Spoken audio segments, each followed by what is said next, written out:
Florence Dufour, bonjour. Vous êtes directrice de l'EBI et vice-présidente du concours Puissance Alpha qui regroupe 16 écoles post-bac d'ingénieurs. Ce concours, notamment dans ses épreuves, attache une importance particulière au dossier personnalisé. Mais voilà, la fiche à venir du concours de Parcoursup, s'est introduite l'année dernière dans vos épreuves. En quoi attachez-vous d'importance à ce dossier ? Eh bien, le candidat doit se mettre en tête qu'il va avoir une note personnalisée avec des éléments de bonus, malus suivant les parcours et suivant les écoles. Et donc, nous avons besoin de toute sa contribution dans son espace Parcoursup pour pouvoir mettre en place nos classements. Donc, tout d'abord, sa contribution avec ses notes. Évidemment, il faut qu'il travaille bien et que ces notes remontent et qu'elles soient exactes. Donc la prudence, c'est de les vérifier. Et bien évidemment aussi de travailler sur sa fiche à venir. Donc la fiche à venir, eh bien, c'est une manière de dire ce qu'on a envie de devenir. Aussi peut-être d'indiquer ses forces, qu'est-ce qui crédibilise ce parcours-là.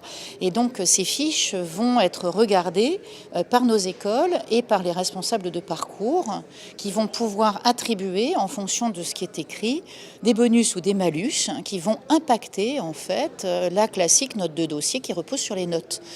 Donc il ne faut pas prendre ce document à la légère, évidemment le préparer avec sa famille, avec ses camarades, avec son professeur principal, avec les professeurs de matière et réellement aussi en venant sur les salons, en nous rencontrant et en voyant ce qui fait la caractéristique des parcours pour pouvoir dire des choses qui sont percutantes et qui sont intéressantes pour le jury et qui vont amener un bonus. Y a-t-il autant de fiches à venir que d'écoles du concours Puissance Alpha, à savoir 16 ?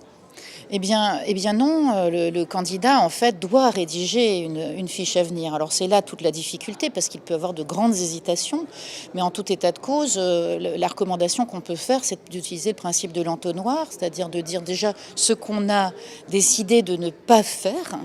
Et donc, ce qu'on a décidé aussi de faire, et puis peut-être de suggérer aussi les différentes possibilités, puisque ça peut être une prépa ou une préparation intégrée. Et donc, que ces choix-là transparaissent dans la fiche à venir, mais surtout de se projeter et de vraiment dire à quoi vont servir ces études. Donc, il faut faire l'effort de se projeter à 5 ans ou de se projeter dans un style de vie. Et donc, ça aussi, ça va jouer.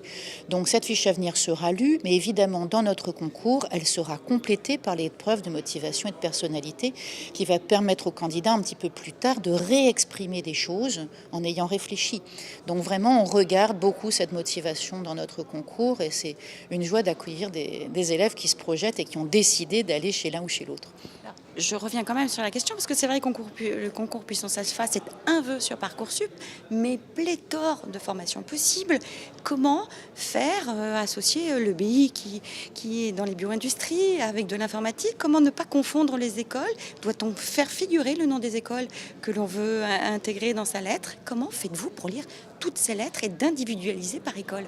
Alors, on n'est pas du tout obligé de mettre un nom d'école, mais plutôt des éléments sectoriels. Donc nous constatons par exemple sur l'EBI que beaucoup de candidats avaient imaginé ou des parcours en bioinformatique dans les écoles de numérique qui le proposent, ou des parcours en chimie, ou des parcours en génie chimique, ou des parcours de l'EBI, et en fait pensée sectorielle. Se disaient, dans le fond, j'ai envie de travailler en pharmacie, j'ai envie de travailler en cosméto, j'ai envie de travailler en alimentaire, et donc ils ont essayé de déterminer les pourcentages de placement dans les 16 écoles et de faire leur présélection. Et puis ensuite, par les journées portes ouvertes, par leur travail de documentation, par les réseaux, tout ça, ça s'est hiérarchisé et chacun a trouvé son bonheur. Florence Dufour, merci.